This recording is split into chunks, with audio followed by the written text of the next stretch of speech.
최태원 SK그룹 회장과 이혼 소송 중인 노태우 전 대통령의 딸 노소영 아트센터 나비 관장이 재산분할 맞소송을 냈습니다. 세기의 재산분할이 될 수도 있다, 이런 관측도 나오는데요. 노 관장은 자신의 SNS에 심경을 밝혔습니다. 가정을 지키려고 치욕의 시간을 견뎠지만 아이들도 다 컸고 이제는 남편이 간절히 원하는 그 행복을 찾아가게 하는 것이 맞지 않나 생각한다고 밝혔습니다. 이 최 회장이 한 일간지에 편지를 보내서 혼외 자녀의 존재를 알리고 이혼을 요구한 지 4년여 만입니다.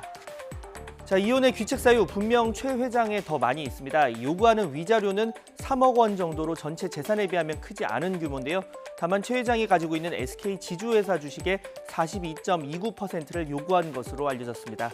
어제 종가 기준으로 보면 약 1조 4천억 원에 달합니다. 단순히 액수가 커서 관심이 집중되는 건 아니죠. SK, 우리나라 세 손가락 안에 드는 기업 집단인데 특히 최 회장이 지분을 보유한 이 SK 지주회사는 SK이노베이션이나 SK텔레콤 등 주력 계열사들의 대주주입니다. 그룹 지배구조의 정점에 있다고 볼 수가 있어서 이 지주회사 지배구조가 흔들리면 그룹 전체 방어권에 영향을 줄 수도 있는 겁니다.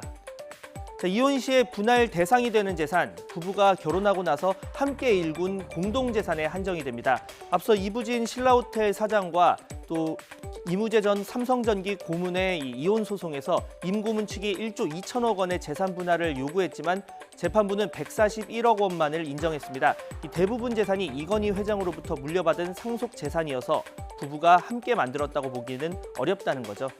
다만 이번 경우는 좀 특이합니다. 이 최 회장의 장인인 노태우 전 대통령이 상속재산 형성에 얼마나 기여를 했는지, 그리고 이걸 노 관장 측이 입증할 수 있는지가 쟁점인데요. 이 SK의 전신이죠. 선경그룹이 노태우 정권 기간 성장을 거듭한 건 맞습니다.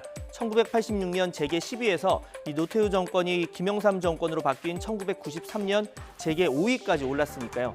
다만 SK 측은 이 노태우 정권 당시 확보한 이동통신 사업권은 비판 여론 탓에 반납을 했고 이후에 새로 기업을 인수했다며 이른바 지참금 덕이 아니라는 입장을 보이고 있습니다.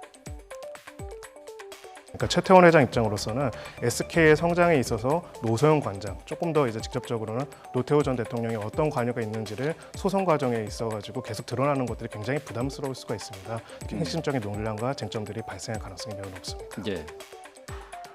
결국 바꿔 말하면 우리는 재판부의 판단 재량이 크다고 볼 수가 있는데 미국은 좀 다릅니다. 결혼 중에 취득한 재산이면 무조건 5대5로 나누게 돼 있는 주가 꽤 있기 때문인데 또 거기다 미국이 주요 기업 가운데 창업 비율이 높습니다. 실제 전자상거래 기반 IT 기업 아마존 창업주 이혼 소송에서 우리 돈으로 46조 원의 재산 분할을 인정한 사례가 있습니다.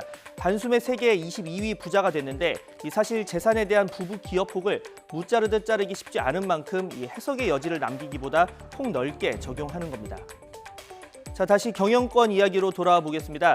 노 관장의 요구가 모두 받아들여지더라도 결론적으로 SK 경영권 방어에는 영향이 없다, 이런 관측이 지배적인데요. 그 이유가 최 회장이 지난해 11월 일찌감치 동생과 사촌 등 친척 23명에게 그룹 지분 일부를 나눠주는 등 노 관장 요구 몫을 빼도 우호 지분이 20%가 넘기 때문입니다. 또 노 관장이 그룹의 의사결정에 관여할 길은 열리지만 이미 남은 인생을 사회를 위해서 이바지할 길을 찾아서 헌신하겠다고 밝힌 만큼 큰 개입 여지는 없어 보입니다.